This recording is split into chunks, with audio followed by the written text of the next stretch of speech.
நம்மளோட உணர்வுகளுக்கு மதிப்பில்லாத இடத்துல திரும்ப திரும்ப பேசி வார்த்தைகளை வளர்த்து பிரச்சனைகளை பெருசாக்குறத விட அமைதியா விலகி போறது தான் நல்லது.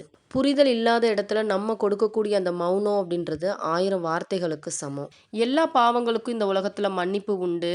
ஆனா வார்த்தைகள்னாலோ செயல்கள்னாலேயோ ஒரு நபரோட உணர்வுகளை காயப்படுத்தி அவங்களோட இதயத்தை உடைச்சிட்டா, அதுக்கு சம்பந்தப்பட்ட நபர் மன்னிக்காத வரைக்கும் அந்த காயப்படுத்திய நபரை இறைவனும் மன்னிக்க மாட்டான்.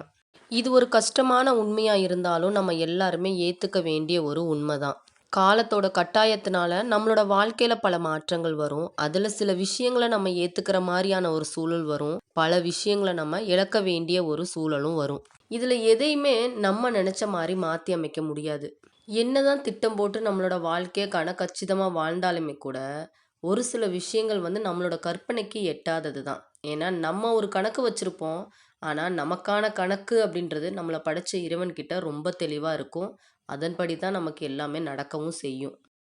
ஒரு நபர்கிட்ட உதவின்னு போய் கேட்டிருக்கீங்க அப்படின்னா, ஒரு தடவையோ 2 தடவையோ போய் கேட்கலாம். ஆனா, சொன்ன மாரி அந்த உதவிய செய்யாம, உங்கள காலதாமதப்படுத்திக்கிட்டே இருக்கிறாங்க அப்படின்னா, உங்களுக்கு உதவி செய்ய விருப்பம் இல்ல அப்படின்றது தான் உண்ம. அதனால அப்படிப்பட்ட நபர்கள் கிட்ட திரும்ப திரும்ப போய் கெஞ்சி உதவின்னு நிக்காதீங்க. இங்க உதவி செய்றவங்கள விட, உதவுற மாரி நம்மளோட கால வாரி விடுறவங்க நெறைய பேர் இருக்கிறாங்க. அப்படிப்பட்ட நபர்கள் உதவியும் செய்ய மாட்டாங்க, உதவ முடியாது அப்படின்றத நேரடியா சொல்லவும் மாட்டாங்க. இந்த மாதிரியான சூழல நீங்களும் சந்திச்சிருக்கீங்களா? இத பத்தி உங்களோட ஒப்பீனியன் என்ன அப்படின்றத எனக்கு கமெண்ட்ஸ்ல சொல்லிருங்க. நம்ம யார நேசிக்கிறோமோ, அவங்க தான் சில நேரங்கள்ல நம்மள நிராகரிக்கிறாங்க. நம்ம யாருக்காக போராடுறோமோ, அவங்க தான் சில நேரங்கள்ல நம்மளோட தோல்விக்கும் காரணமா இருக்கிறாங்க. நம்ம யார நம்புறோமோ, அவங்க தான் சில நேரங்கள்ல நம்மள ஏமாத்தவும் செய்றாங்க. அந்த நபர் என்னமோ தெளிவா தான் இருக்கிறாங்க. ஆனா நம்ம தான் ஒரு நபர் மேல அளவுக்கு அதிகமான நம்பிக்கையும், அன்பையும், எதிர்பார்ப்பையும் வச்சு ஏமாந்து நிக்கிறோம். போன வரையே போகட்டும் விட்டுருங்க. ஏமாந்து நிக்கிறோமே அப்படின்னு நினைச்சு கவலைப்படாதீங்க. எந்த ஒரு இக்கட்டான சூழல்லையும் நம்பியிருந்த யாரையும் ஏமாத்தாம இருக்கிறோமே அப்படின்னு பெருமையோடயே இருங்க. அவங்கவங்களோட செயலுக்கான கூலி அவங்கவங்களுக்கு நிச்சயம் உண்டு. ஒரு விஷயத்த உங்களோட வாழ்க்கையில நீங்க அடையறதுக்கு முன்னாடி அத மத்தவங்க கிட்ட சொல்லி பிரபலப்படுத்திக்காதீங்க. அது படிப்பு, வேலை, திருமணம், நகை, பொருள் வாங்குறது எதுவா இருந்தாலும் சரி. எல்லாரும் உங்கள பார்த்து பொறாமப்படுவாங்க அப்படின்றதுக்காக கிடையாது.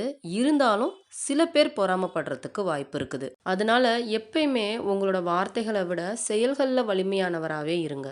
குத்தி கிழிக்கிற முள்ளா இருந்தாலும் சரி, குத்தி காட்டி பேசக்கூடிய மனுஷங்களா இருந்தாலும் சரி, தூக்கி ஓரமா போட்டுட்டு போய்க்கிட்டே இருங்க. இல்லன்னா அது நம்மள திரும்ப திரும்ப காயப்படுத்திக்கிட்டே தான் இருக்கும். முடிஞ்ச வரைக்கும் விட்டு குடுங்க. முடியல அப்படின்னும்போது விட்டு தள்ளுங்க.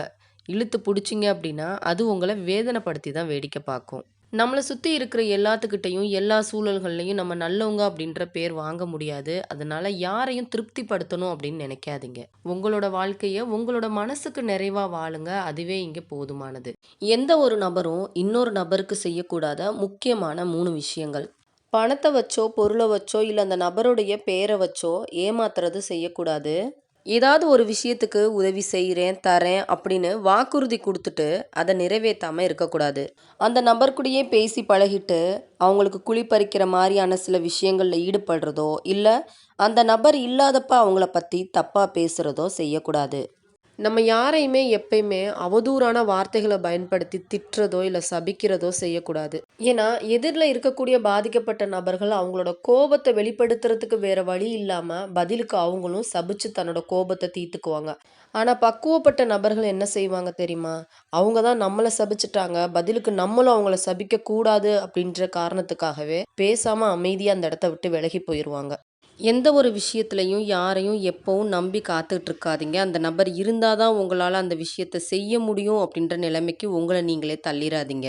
ஏன்னா காலங்கள் மாற மாற மனுஷங்களும் மாறிக்கிட்டே தான் இருப்பாங்க. அவங்கவுங்களுக்குன்னு தனிப்பட்ட வேலைகள், பொறுப்புகள், குடும்பங்கள் அப்படின்றது இருக்கத்தான் செய்யும். ஒருவேளை இந்த மாதிரியான விஷயங்கள்ல அவங்க உங்களை கண்டுக்காம இருந்தாங்க அப்படின்னும்போது அப்படிப்பட்ட சூழல்ல நீங்க தனிச்சு விடப்படுவீங்க. தெம்பெழுந்து போயிருவீங்க. அப்புறம் அதுலேருந்து மீண்டு வர்றது ரொம்ப கஷ்டமாயிரும். அதனால சில விஷயங்கள அடுத்தவங்களோட துணை இல்லாம நீங்களே செய்றதுக்கு பழகிக்கோங்க. உங்களோட சூழல் எப்படி இருந்தாலும் அத நினைச்சு கவலைப்படாதீங்க. லட்சியத்த கெட்டியா பிடிச்சுக்கிட்டு முன்னேறிக்கிட்டே இருங்க. தோத்துட்டா புலம்பாதீங்க, கிண்டல் அடிச்சா கலங்காதீங்க. வலிகள தாங்கிக்கோங்க. கடந்த காலத்த மறந்துருங்க. முடிஞ்சது முடிஞ்சதாகவே இருக்கட்டும். நிதானமா யோசிங்க. திரும்ப திரும்ப முயற்சி செய்யுங்க. வாழ்க்கையில வெற்றி பெறுவீங்க. வாழ்க்கையில ஒரு கட்டத்துக்கு மேல நம்மளோட அதிகபட்ச ஆசை அப்படின்னு பார்த்தா, அது மன நிம்மதி தான். அதனால எது நமக்கு பிடிக்கலையோ, அதுலருந்து நம்ம விலகி இருக்கணும். அது பொருளா இருந்தாலும் சரி, உறவா இருந்தாலும் சரி. அதையே நெனச்சு நம்மளோட உடலையும், உள்ளத்தையும் வருத்திக்க கூடாது.